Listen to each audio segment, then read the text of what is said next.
Chapter 1. Stay put in beingness, and all desire to be will melt away. That knowledge, which experienced itself as Krishna, Buddha, or Christ, has subsided and has become one with the whole. So if you abuse Christ, if you abuse Muhammad, if you abuse anyone, he does not come and ask you, "Why are you abusing me?" Because that knowledge, that experience has mixed with the totality. Similarly now, you may be a very great person. You might be a dictator of the world. But when you go to sleep, you forget what you were. Your name, your body, your age, your sex, your nationality, everything. This sense of a separate identity is very limited and not the truth. In fact, it is totally false. So if that is the situation with Christ, what is the case with you? Or you may be a humble, virtuous person. Whenever you go to sleep, you forget sin, virtue. You forget yourself. What is the basic fact? It is that you forgot yourself as an individual, which gives you deep rest. When you go to sleep, you might have had sex with 100 women or 100 men. At that time, you were enjoying it. But when you sleep, when you take rest, that sensory experience is not there. So then you do not have an identity, no weight at that place. Don't say you are so-and-so. You are an individual, you are a man or a woman. Just stay put. From there you can move ahead. That is the truth, that is the fact. From there you can go to reality. And then whatever is manifested will arise and subside. It is like sunrise and sunset, waxing and waning. That desultory manifestation you cannot be. It cannot be the real you. Whenever there is a sense of individuality, personality, or separateness, you have so many wants. You want to see a movie. You want to hear music. You want to play.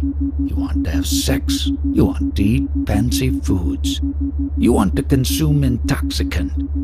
But when that sense of separateness is not there, when you are one with the totality, these things are not desired. And spirituality, or what you call religion, is mainly to understand this, that you don't require anything, that you are a part of the totality, or reality. When you grasp that, you don't have any of these needs. But so long as you are separate from things, you need everything. To exist as a separate individual constitutes the entire problem. And all of these things, the various sense caterings, all reading, search for knowledge, for pleasure, everything is related to that. Once all that subsides, there is no more problem. Then the bliss you experience is true bliss. The foregoing, however, is not a ban on activities. Do whatever you want, but never forget the reality. Never forget what you really are. You are not the body. You are not the food. You are not this vital air, prana. Whatever has appeared is a state, and as such it has to go. Most of you are not going to understand what is being said here, because you are taking yourself to be the body. Whatever knowledge I am conveying is not directed to the body, with you as bodily entities, as different persons. So long as you are firmly convinced that you are the body, whatever I am telling you is not going to be of any use to you, because whatever knowledge we take it as body-mind, since it adds to our existing store of information. We then feel we have become more knowledgeable. For example, tomorrow some astrologer or palmist may want to come and tell me, "I would like to tell your future." How can he tell my future when I am not there at all? You would be happy when told, "Okay, you will be President of the United States." But with me, that is is not the case. In various books they have written about God. Has anyone said what God looks like, what he is really like? Has he got a shape, certain qualities? A God with attributes is still time-bound. Once time comes to an end, even his knowledge of being God vanishes. Just like a beggar, dressed as a king. He may feel as a king so long as he wears king's clothes. Once he throws away the clothes, he knows he is a beggar. When we talk about God, we are referring to attributes. Loving, omnipresent, omniscient, and so on. Yet all that is still time-bound. Once that experience goes, what is there left? Well, anything that has God attributes cannot be lasting. This is very clear to me. So what then can I ask for myself? Whatever behavior exists in this world, it is because of attributes, tendencies. For example, a person goes through 4 marriages and divorces in a month. Now that behavior stems from tendencies, qualities. But that which witnesses this behavior is beyond attributes. When that witness itself, which is I am, subsides, what remains? With the witness gone, all other things have disappeared too. By the same token, upon the arising of the I am, the whole of manifestation takes place. These two are not separate. They are one. I am is the witness. The entire manifest world is there because of this. That which is doing all this are the tendencies or attributes or Maya. Just like the sun and its rays. If the sun is not there, the rays are absent. Similarly, if the witness is not there, the manifestation or Maya is not present. When I am arises, everything appears. When I am subsides, everything subsides. Now this is what I am trying to tell you, but you want something else. You want something about your future, something which is part of manifestation. But I am trying to hit at it. You have been seeing me right from 5:30 in the morning, working, talking, and doing all that. But nowhere am I aware of myself as a yoni, as something different. On the other hand, I have not forgotten the child of many years ago. Now, 82 years back, I had the childish knowledge, the incomplete knowledge which was born from the ignorance that I was born. Until the age of 3, I did not know anything. After that age, I was struck by my mother with what is a word. You know, concepts. And out of these concepts, everything else came. Now this Maya is that which started 82 years ago. It is singing. Maya comes up, subsides again. It goes in cycles, waxing and waning. Now, after some time, this childish knowledge, incomplete knowledge, whose base is ignorance, that experience, which started 82 years ago, let us not call it an identity, will also pass away, wither away. This I am is an announcement. It is not real. It has come out of something else. What the real is, I am not telling you, because words negate that. Whatever I am telling you is not the truth, because it has come out of that I am. The fact is, I cannot describe reality to you. I cannot explain it because it is beyond expression. So from that, everything flows. But every time I say something, I am aware that it is to be negated. Not this, not that, nutty. That is my experience. And further, I have not seen God, have not seen anything else. But about my own experience, I am very sure. And that is what I am telling you about. I am not quoting anyone. Because that food body is there and that slice of bread, the I amness appears. Since this is dependent on the body, it is ignorance. Therefore, this I amness knowledge cannot remain permanently. It is a function of this food body.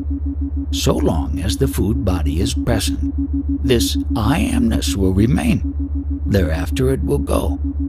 As was said before, the same child knowledge, that I amness, still persists.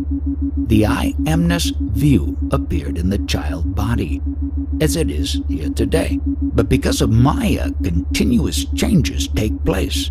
The situation has changed, but I amness still continues. For how long? For so long as the food body is viable. When the food body is dropped by the vital breath, the I amness will set.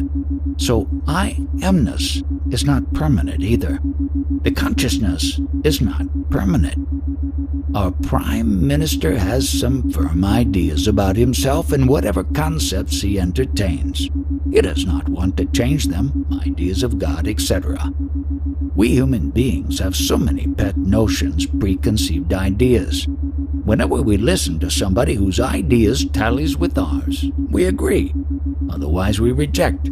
Similarly, those yanis who state they are established in the Absolute are actually in beingness. They are known as sages. They like certain ideas, certain concepts, and they want to propagate those. But they propagate only idea, and an idea is not the truth.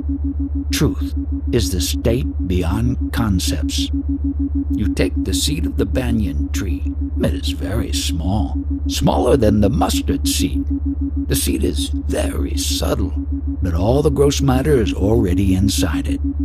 Do you see the paradox? Similarly, your essential being is the subtlest, yet it contains the whole universe. Another point is, what do you mean by seed? Biya means second creation, and thus signifies that the past is being repeated. It was a tree. The tree got concentrated in the seed, and the seed recreates the past history it contains. Visitor, the I Am is in the seed. At this point, when one is aware of the I Am, the seed, to become the Absolute, you are itself the seed. You are I Amness. You don't grossify it even by words. The inner core, the self, what is inside. All this is inside that seed.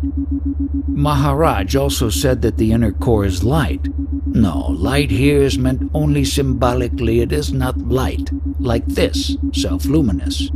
Everything is truth, the Absolute. This Brahman is created out of your beingness.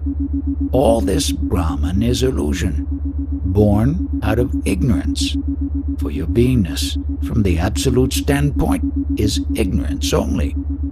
Again, out of ignorance, this beingness develops everything, the entire manifestation. On the Absolute, beingness appears, and out of that comes illusion. And illusion occupies the truth. So what is the way of reversing this process? Recede. Recede. The lion, wherever he goes, looks back. Like that, look back. Go to the source, the seed. When you pursue the spiritual path, the path of self-knowing, all your desires, all your attachments will just drop away, provided you investigate and hold on to that with which you are trying to understand the self. Then what happens? Your I amness is the state to be. You are to be, and attached to that state. You love to be. Now, as I said, in this inquiry, your desires drop off. And what is the primary desire? To be. When you stay put in that beingness for some time, that desire also will drop off. This is very important. When this is dropped off, you are in the Absolute, a most essential state. That is the exact feeling that came over us today. There is a certain sadness in realizing that, and yet greater understanding of the Absolute. Sadness because that I amness was sad. You know that there is being, and you are going towards non-being, and there are all the things of being, and you know that they are really nothing. But it was fun. It was a great illusion while it lasted. Your true state, stay put in that. It is ever there, in its pure state undisturbed. Only that consciousness, I amness, is consciously receding from the Absolute. That you are present only. There is not the slightest movement from you. It is winding up the show. Would you say that a little more clearly? Yes, when you are in consciousness, you understand the nature of consciousness and you recede. Your progress continues. This consciousness is slowly extinguishing itself. Knowingly, it is disappearing. But nothing affects you, because that is the Absolute. Just like when the flame is gone, the smoke is gone, the sky remains. Beautifully said. That is the Brahman of death, the moment of death. Watching occurs, the vital breath is leaving the body, I amness is receding, vanishing. That is the greatest moment, the moment of immortality. The body, the flame, that I amness is there, its movements are there, and I observe. And it is extinguished. The vital breath deserts the body, that flame is not there. You observe that. That observation occurs to you. The ignorant one at the moment of death is in great fright. He is struggling, but not the ani. For him, it is the happiest moment, the most blissful one. But the fact is that you are going all over the place, to saints and ashrams and all that, collecting knowledge in your capacity of being an individual. Don't do that. Go beyond. This amassing of knowledge is not going to help you because it isn't a dream. This dream will repeat itself as a human body, as so many other bodies, as an animal, or as a god, anything. This is not the point. Try to understand what is being said here.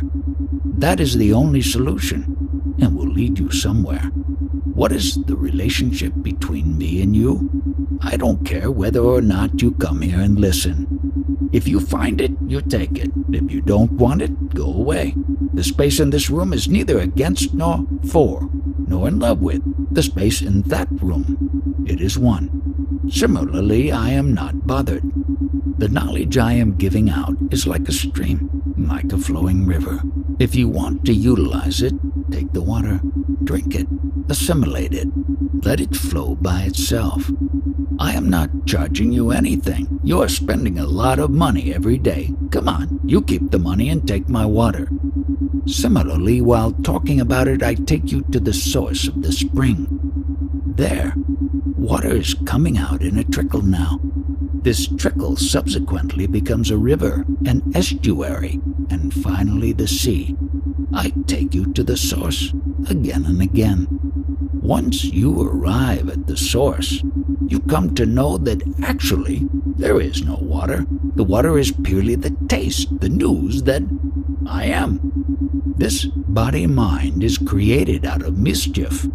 So whenever I say, don't ask from the body-mind consciousness and you comply with that, it means you are out of mischief. You will not ask any more mischievous questions.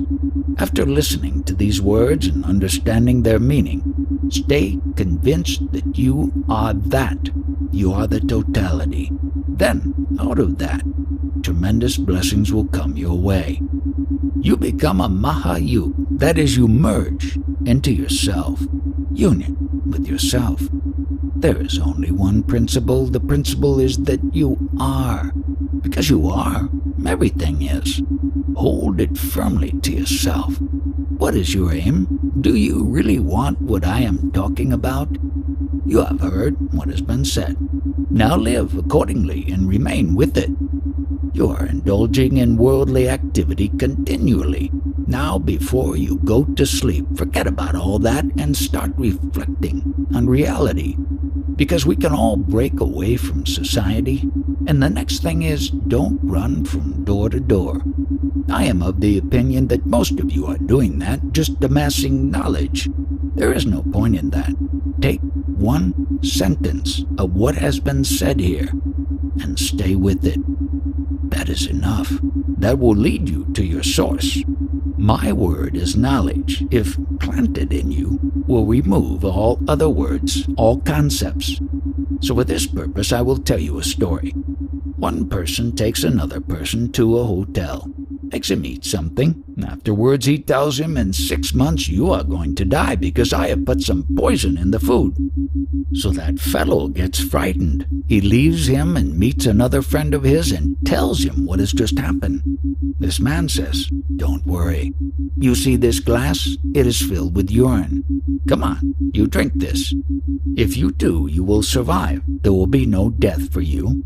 So that man drinks it. What happens? He didn't die. So with the first concept, I am duly poisoned. He is full of fright and convinced he is going to die after 6 months. Later, this second man gives him another concept that he is not going to die, and he survives. He goes beyond death. One of the attributes of life, of the vital air, is getting concepts, ideas, creation over and over again. Who understands this? A person who has searched for himself. Only when you do that, you become aware of all this. The source of all happiness is your beingness. Establish yourself there. Be there. But if you get yourself involved in the flow, then you will come to misery. You understand what is the flow?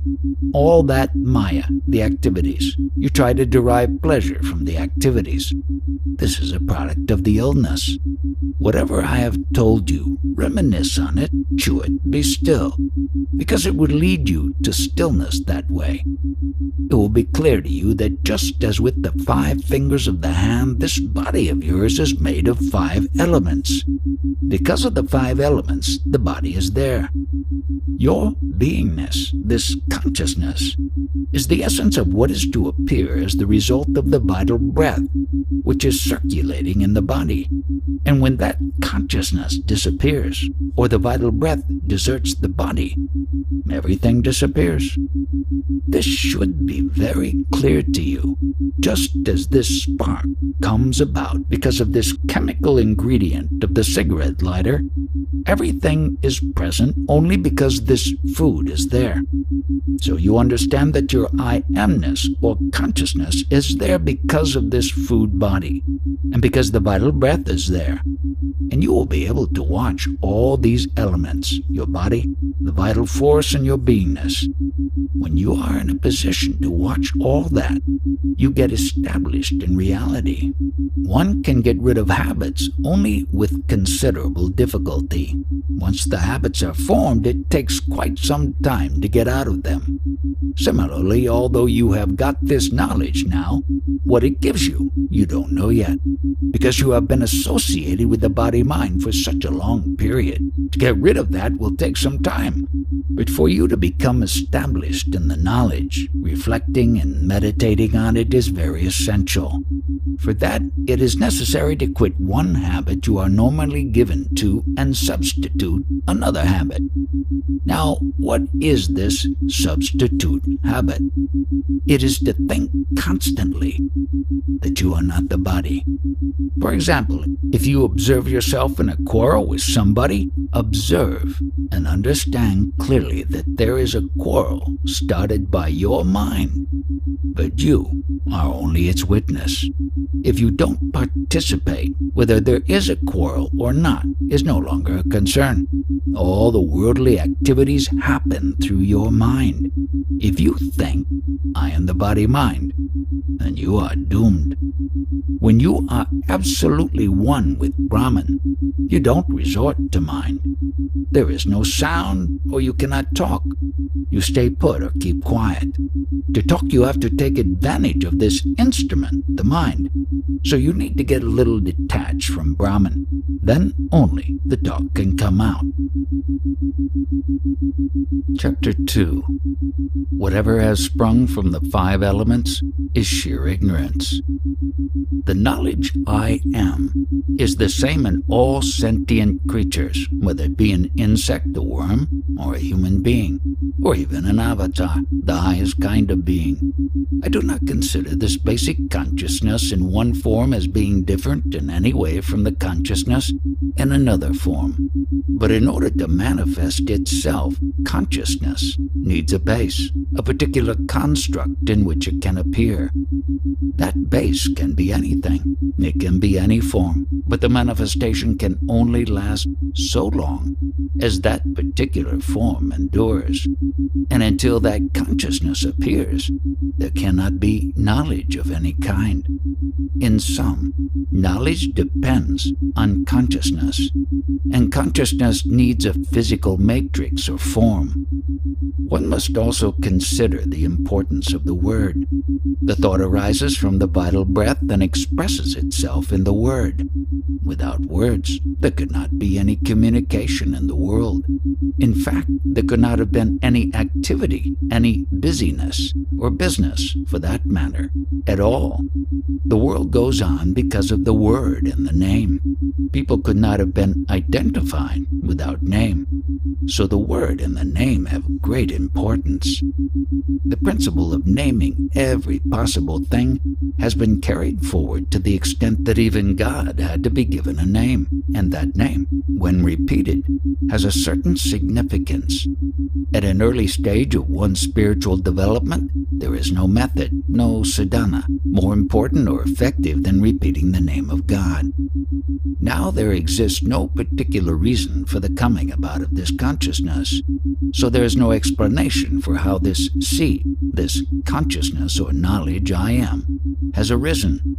But once it is in existence, it cannot stand still. That is, consciousness is tantamount to movement, and all movement takes place through the gunas, which are inherent in the knowledge I am. This consciousness keeps on humming and expresses itself through the three gunas. These gunas act according to the form which has come about, and that form has resulted from a particular food. Behavior and action result from the combinations and permutations of the three gunas. When people first come here, I always tell them that they come with the purpose of showing off their knowledge or trying to draw me into an argument. So I am aware of that, but I am even more strongly aware of the fact that such people have not got the slightest idea what they are talking about. I call it pure ignorance. It is for this reason that I say, don't ask any questions. Don't even start discussing until you have listened to the talk for a while and absorbed at least some of its contents. Then you can begin asking questions. How do I know that you are completely ignorant? From my own experience, any infant will take at least a year and a quarter, or a year and a half before he can even utter a word. That word may not have any meaning, but to do so, what has happened? Again, I am using the word gungun, that which is going on internally wanting to come out. Thoughts, odd words, whatever it may be, and it does come out. Now, where did all that originate? Where is the presenter of the speech? Speech is only in animals, which includes humans. Now that is still part of the knowledge I am, which is within them. This gungun is within the knowledge I am, which includes the physical form. The gungun entity and the knowledge I am in the physical form, that whole bundle has been created out of the 5 elements. So up to this point, the whole thing can be said to be entirely mechanistic and therefore pure ignorance. Now there are some people who say, I was so-and-so and so-and-so in a previous existence. How do they know? They could only have sprung from the 5 elements, and before the 5 elements were created, the previous knowledge could not have been there. Therefore it is utter nonsense, rubbish. There are many hatha yogis who have great powers. Of those, I am the greatest. But I distinguish between hatha yoga and hatha. Hatha means insistence or persistence. You see, I persist. And what is this persistence about? I did not know that I was going to be born. How did I get this birth? That is the point on which I persist in finding the answer. I must know this. When I was told sattva, then what is sattva? Sattva is the essence of the 5 elements. In that essence, in that juice, lies the knowledge I am. But all that is still of the 5 elements. Then how did this come about? My guru told me the whole story. Thus I came to know that it is ignorance, and I know from experience that everybody is starting from there. Thus, whatever has come about is sheer ignorance, and we are nothing more. That is what my guru told me. My guru further pointed out to me the fact that the only thing you have in which you can utilize to unravel the mystery of life is this knowledge, I am. Without that, there is absolutely nothing. So I got hold of it, as my guru advised, and then I wanted to find out how the spiritual aspect of me came about without my knowledge. That again is the result of the 5 elements. Therefore, I repeat, I know from personal experience that if anybody thinks he has or is something special, it is sheer ignorance. Even if this body were to last for 1,000 years, any experience with it that has come about during that period is necessarily based on this I amness, which is based on time, which is a product of the 5 elements for which I have no use at all. On my pure absoluteness, which has no place and no shape or form, this knowledge, I am, came, which also has no shape or form. Therefore it appears, and it is only an illusion. Intelligent people, extremely intelligent people, come here and ask me questions, and I answer them. So what happens? They don't accept my replies. Why? Because they ask me from the point of view of identification with the body-mind. And I answer them from a point of view which is without such identification. So how can they understand me? How can the answers possibly tally with the questions? Who are asking the questions?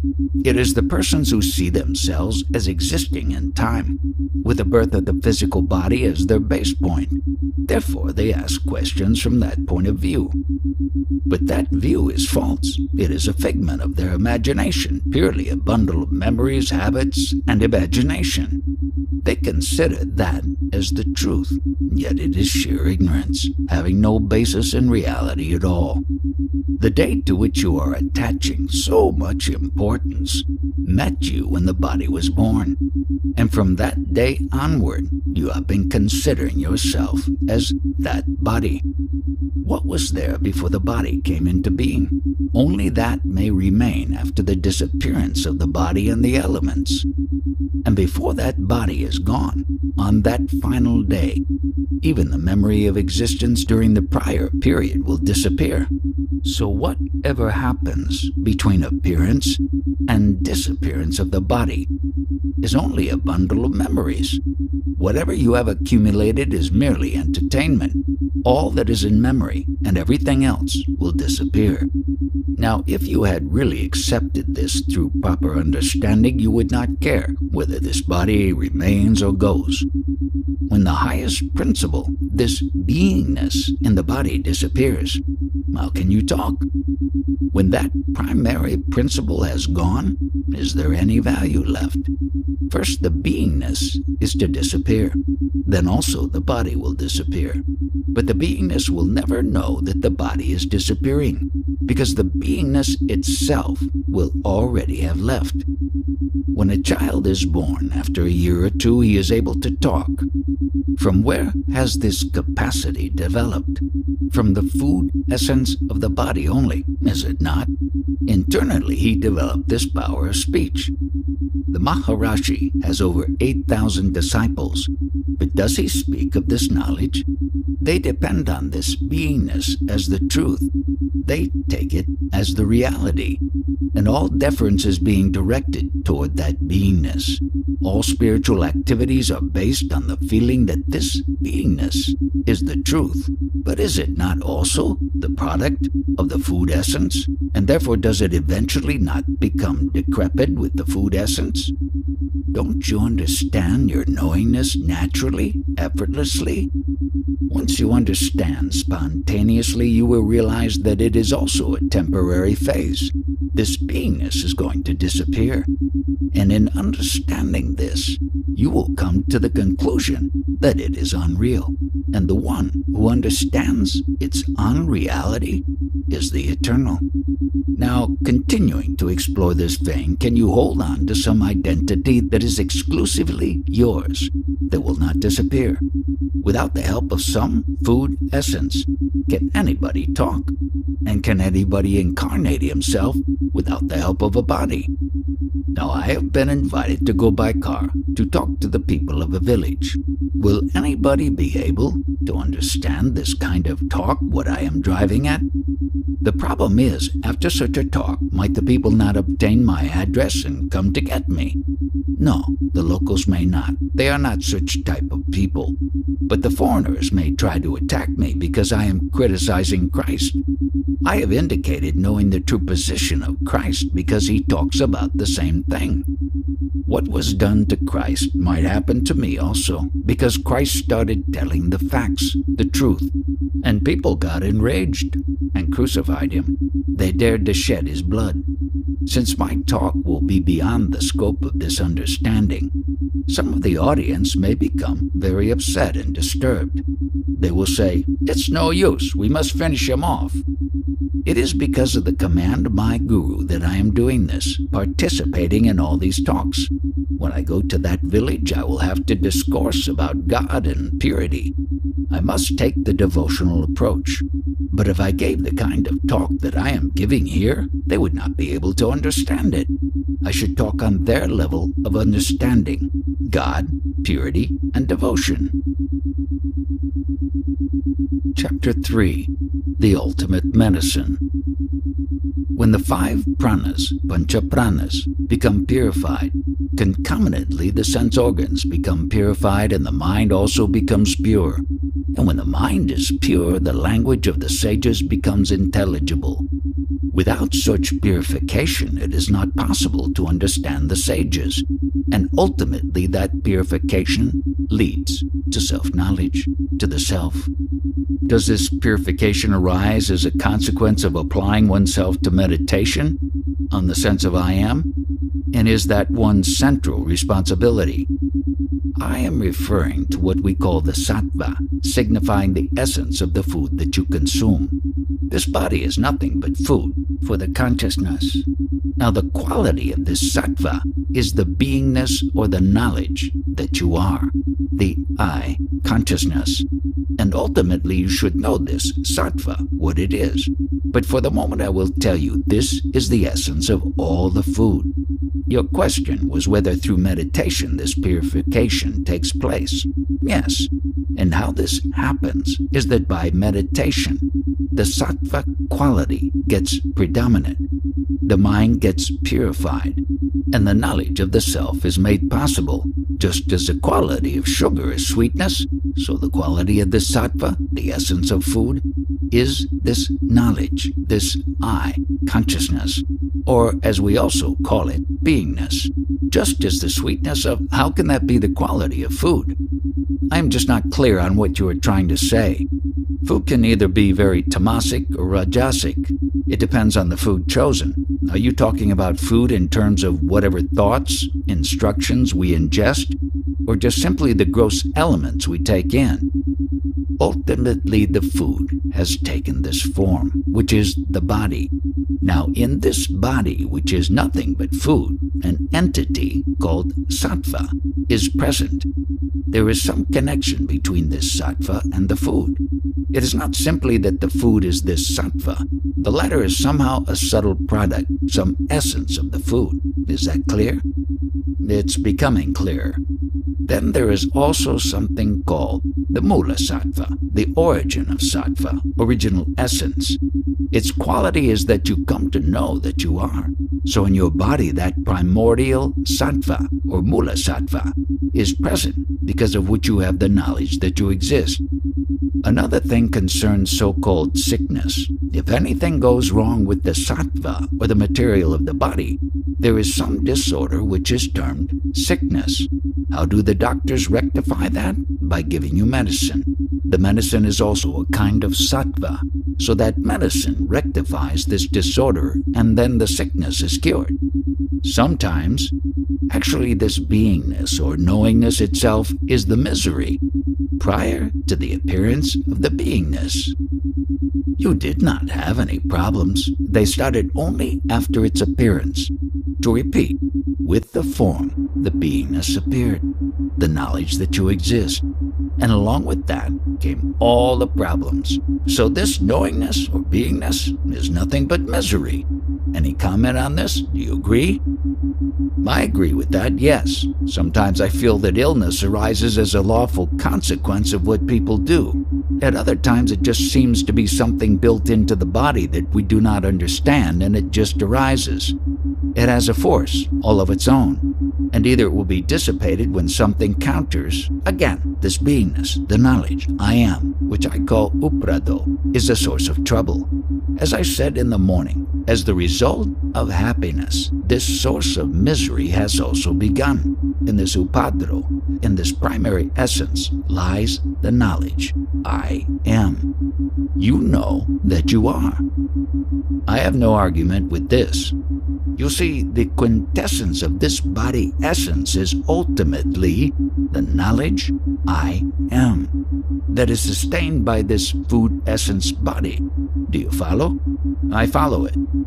Now, this quintessence, that is the knowledge I am, in the period of a day, there will be moments when miseries are experienced by it, because it is in its very nature to experience those. Thus, with the appearance or happening of this I amness, miseries are bound to follow, a natural corollary. They usually outweigh the pleasures. This beingness has two aspects, deep sleep and the waking state. I amness means that the waking state is there or the deep sleep state is there. So, how do you mean I amness signifies the deep sleep or waking state? I don't understand that. You know in the waking state that you are. In the waking state, yes, I know that I am. When you go to sleep, you do not know that you are. Isn't that so? That's true. So that means these two aspects of I amness are always there. In deep sleep, I amness is forgotten. And because it is forgotten, you are completely relaxed and at peace with yourself. During the waking state, to know that you are is itself a misery. But since you are preoccupied with so many other things, you are able to sustain that waking state. This quality of beingness, the knowledge I am, cannot tolerate itself. It cannot stand itself alone, just knowing itself. Therefore, that Rajoguna is there. It takes the beingness for a ride in various activities, so that it does not dwell only in itself. It is very difficult to sustain that state. And Tamoguna is the basis quality. What it is doing is that it provides one with the facility to claim authorship of all the activities. The feeling, I am the doer. Rajoguna takes one into all the activities, and Tamoguna claims authorship or doership for those activities. But understand fully that whatever is happening takes place because of these three qualities: Sattvaguna, Rajoguna, and Tamoguna. They are not your doings. You are completely apart from that. I stress that time and again. This is the play happening in these three gunas. again understand you are experiencing this sattva guna, the knowledge I am. This I amness is experienced by you, the Absolute, but you are not the I amness. What have you to say on this? What could I say? I don't have any comment. What I am expounding here is not normally expounded anywhere. I know, that is why I am here. Having understood, realized, and transcended all these three gunas, I know full well their play. That is why I talk like this. I have understood, I have realized, I have transcended them. A number of sages, having done all the expounding, will only take you into sadhana, the disciplines that are to be followed. But this is a subject prior to discipline, subtler than any discipline, a most subtle one. And yet at the same time, the activity that he enjoins us to undertake purifies the play of those gunas in the sense that they don't keep drawing our attention back into the world. Because unless there is some responsibility on our part, which Maharaj insists upon as much as anyone else, the play of these three gunas will be just random, and you will be like a ball kicked around by a bunch of dolphins. By following what was said, it will be realized that whatever is happening only in the realm of these gunas. And in this process, it is realized one is not part of their play at all, becoming more and more detached from all worldly activities. One transcends the gunas and knows one does not dwell in their realm. When you are involved with the gunas, you want to have so many things from the world, but when you thoroughly understand that you are not these gunas, then you want or expect nothing. Is sadhana necessary? Sadhana, the discipline, is only this: the knowledge which is dwelling in this body, the quintessence of these three gunas, the knowledge I am that. This is the initial step. You must be one with it. You must abide in that only. You have to think, I am not the body, but I am that formless, nameless knowledge indwelling in this body. That is I am. When you abide sufficiently long in this state, whatever doubts you may have, that knowledge, I am itself, will sprout out with life and meaning for you, intended for you only, and everything will become clear. No external knowledge will be necessary. Is any technique required for the sadhana? Only conviction. If you are thinking of any initiation, only the words of the guru that you are not the body. That is the initiation. Stay put there, in that state. It is spontaneous, natural. That shraddha, faith. What is that faith? I am. Without the words, whatever you are, that itself is the faith. Now you have to elevate yourself to the state of Brahman. That I am itself is Brahman. This is the condition you have to develop. For that, is it necessary to sit in seclusion for a certain period of time? Until you abide in that firm conviction, probably you will have to go into seclusion. But once you abide and stay put firmly there, you know you are that only. Then, even if you are in a crowd, you will not have a fall from that. At the moment when you are realized you are that, other times you are only contemplating that you are that. You are trying to believe that you are that, but the moment the conviction comes, is that the realization? Yes, that is the moment to know. So when you are realized, what are the signs of realization? No symbols are available, because only you shall prevail at that moment. But will one see anything specific? You know, surprisingly, there may be so many things you see. You might see lights. All this illumination is due to what? To Atma Yoti, the light of the self, self-illumination. I have read in several books that simultaneously with the realization there is an awakening of the Kundalini. Is this a fact? What you are saying about Kundalini happens to him. I am not dealing with that. Happens to whom? To the one who is expounding that idea. I don't deal with those concepts. That is Muktananda's sphere. And several other people say the same. My approach is different. I don't expound that. Is the result not the same? Whoever attained realization, we are merely told about it, but there is no actual proof. We are told by the realized yogis that whenever they got realization, supernatural powers were acquired. Strange lights appeared to them, they went into a different sphere. Something terrific happens to them at the time of realization. You might also have visions of various gods. Anything might happen, but that does not mean that you should dwell on those concepts. Yes, but can those things happen? Yes, but in the process of trying to experience and observe all these things, it is easy to forget the way towards self-realization. Those people are studying, as it were, on the TV screen. That means they still want to be in an experiential state. They do not transcend that. What Maharaj is expounding, speaking the language of the Gita, is it Jnana Marg? No, not the Jnana path. Abidance in knowledge is different. Jnana Marg means you are walking a path. Your destination is the knowledge I am. Abidance in that knowledge. That is, according to the Gita, Jnana. Marg means you are always trying to walk. I do not want to do any walking. When you talk about path, you think the destination is far off and you have to walk there. The point is that you are right at the destination. So where's the necessity of any path? Is it easily attainable? Spontaneously, it is the natural state, the destination.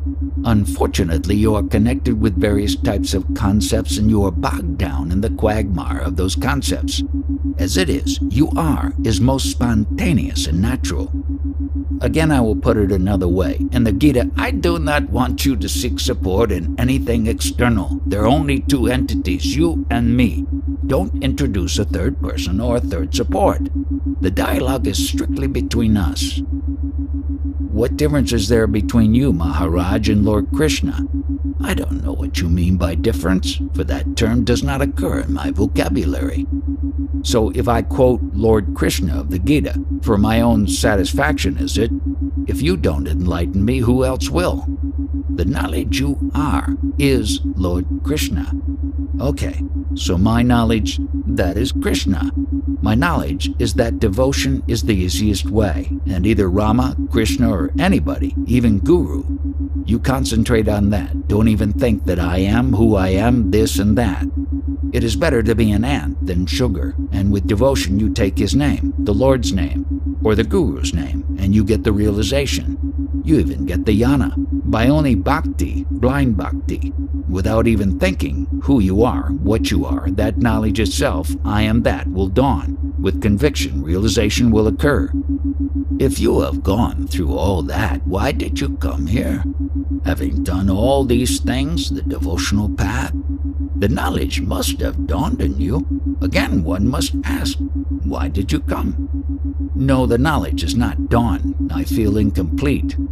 I was not crowing about devotion. I was wanting, so there is no question of knowledge dawning in you because you are that knowledge. It is already there. That is the only condition. By blind devotion?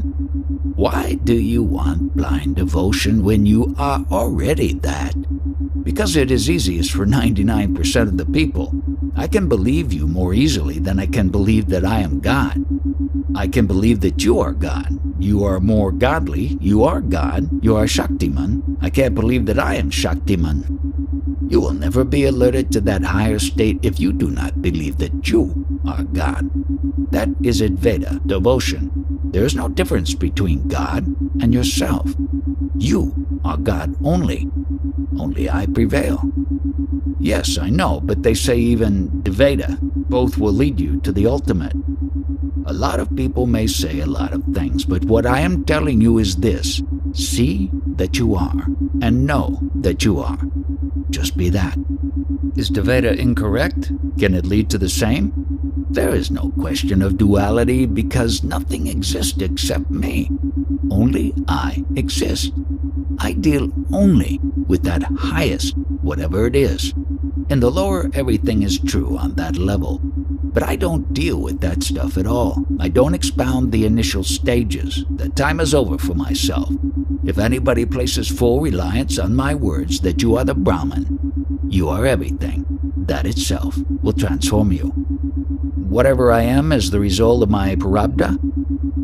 What is that prarabdha, that destiny you are talking about?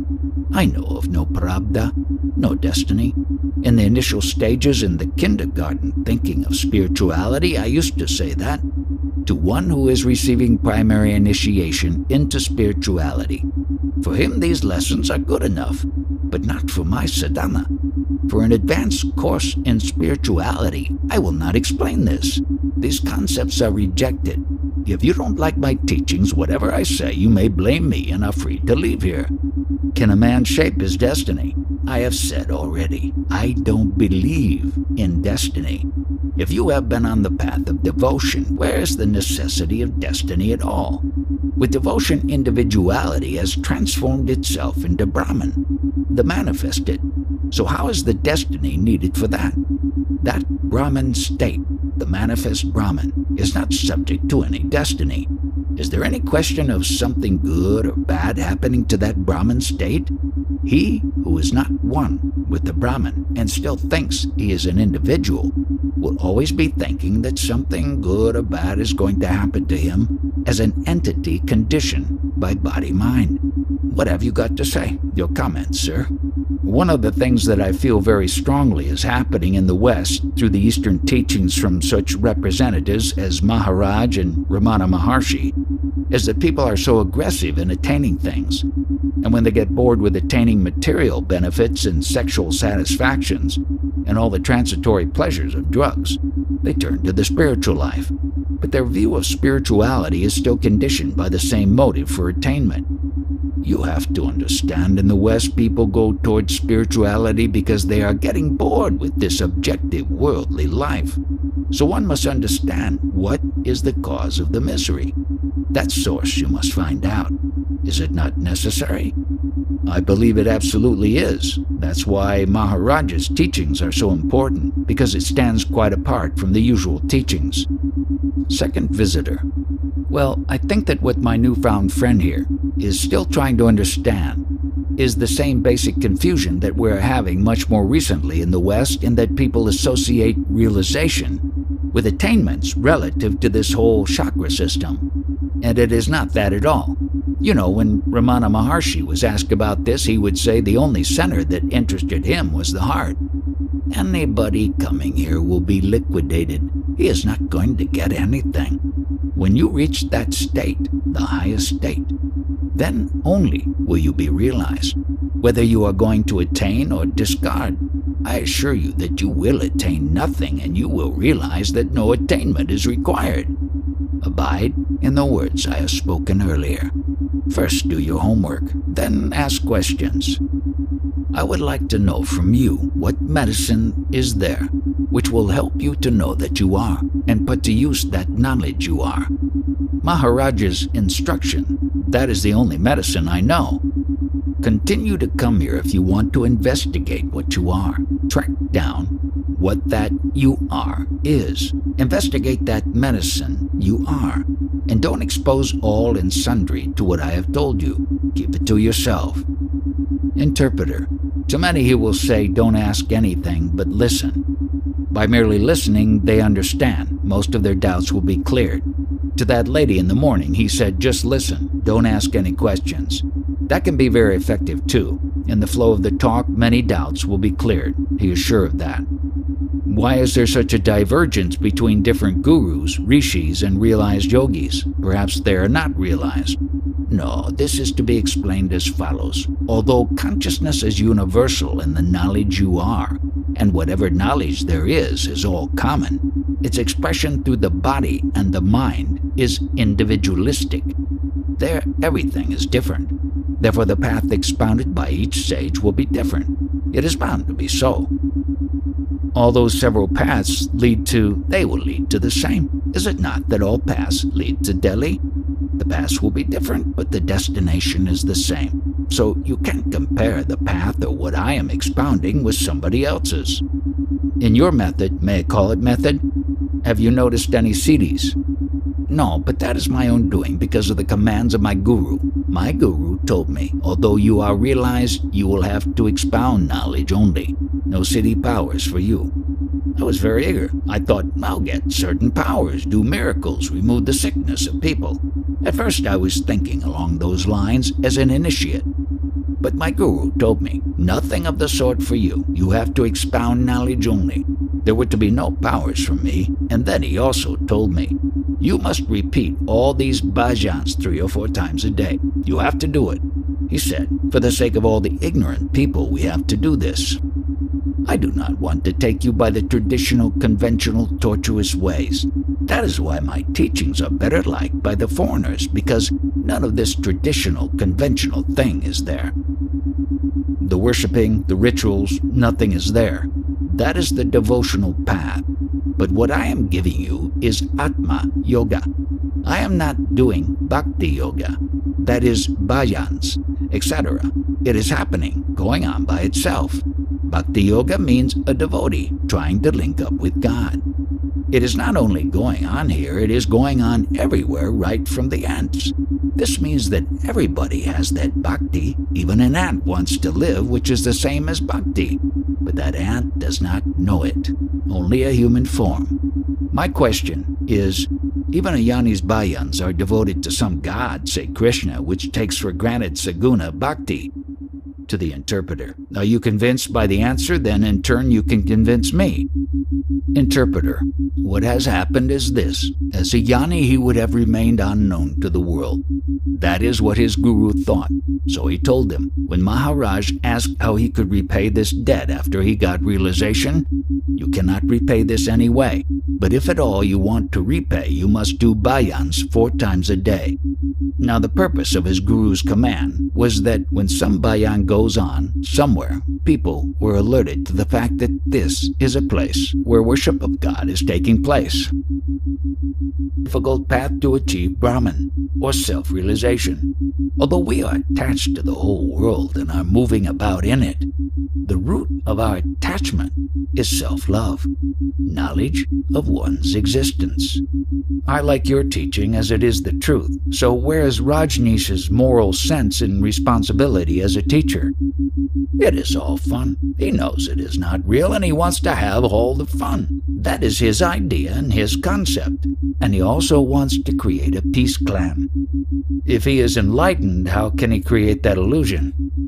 It is all fun. All of the disciples are ignorant, so he has fun with them or makes fun of them.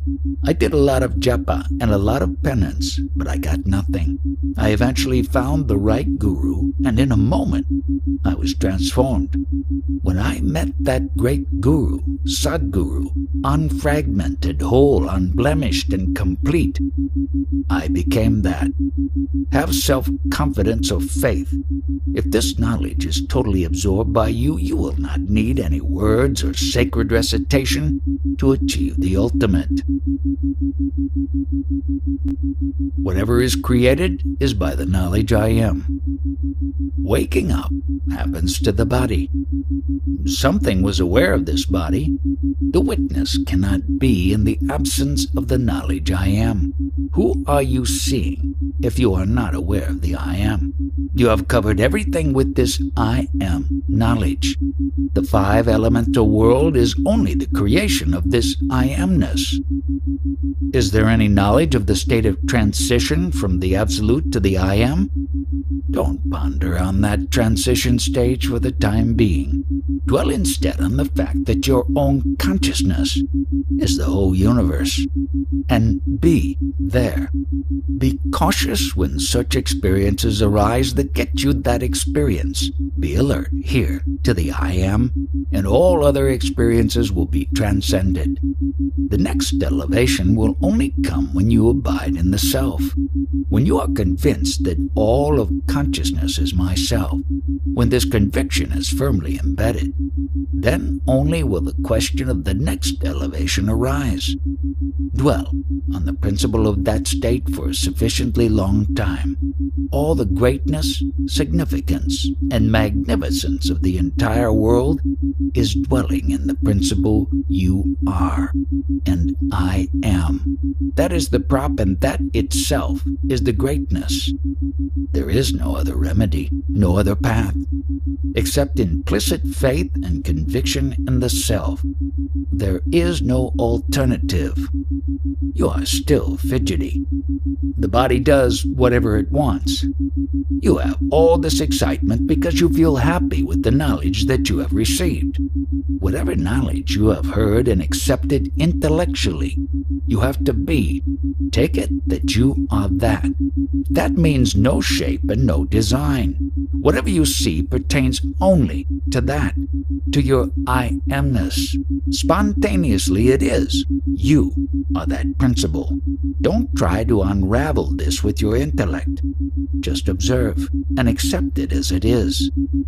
When you get these experiences, etc., whatever is created by the knowledge I am. Do not pursue this path of running after experiences. Your own consciousness creates everything. Will there not be extreme loneliness from that experience of I amness? Be patient. Don't be presumptuous. You are asking a very deep question. You have to listen first, then contemplate and meditate. Only then can you ask such questions. I have experienced that complete loneliness. Seeing everything as me makes one feel very lonely.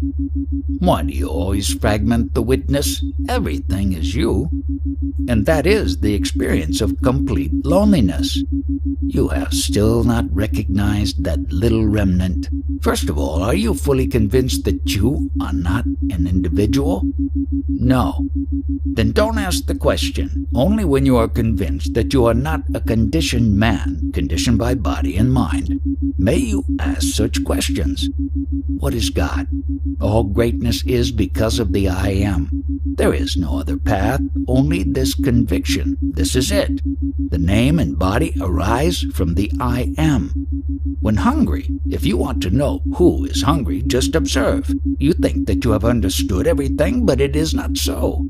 You are the one who is listening to all of this. Who has understood this? You are all that has ever been created. Only you are there. This knowledge is a new seed, and it is just taking root. Who is the seed? This knowledge is ancient, Sanatan. It has come from eternity. From the eternal absolute which is ever there, a seed appears. That seed is the I amness. It appears spontaneously. Its remnant is in us. This little seed sprouts and the whole world is created. If the morning talks have affected you, then any bodily disciplines will be redundant. They are superfluous and will have no effect on you. Do you remember the state that I was addressing in the morning talk? Both states are identical. Fully imbibe what I spoke to you about in the morning and become one with that. If you do not like this or cannot accept it, forget everything and do what you like. I will not leave you, Maharaj. In the case of a devotee, bhakta, initially the devotee does not want to leave God. Later on, even if the devotee asks God to go, God will not leave him. God means the knowledge I am. The knowledge I am is God, Bhagavan. I have been talking for more than 80 years, but this knowledge still doesn't leave me. Is it not enough? What have you to say on this particular point? Although I am trying to throw the principle overboard, it won't leave me. And even if I wanted to, I cannot cling to it. What is the principle you can't throw away or cling to? Since everything is you, you can't cut it away from you. This knowledge of I amness is part of you. How can you throw it away? And where can you throw it? When you are established in beingness, I amness, you realize that everything is you. It is all your creation.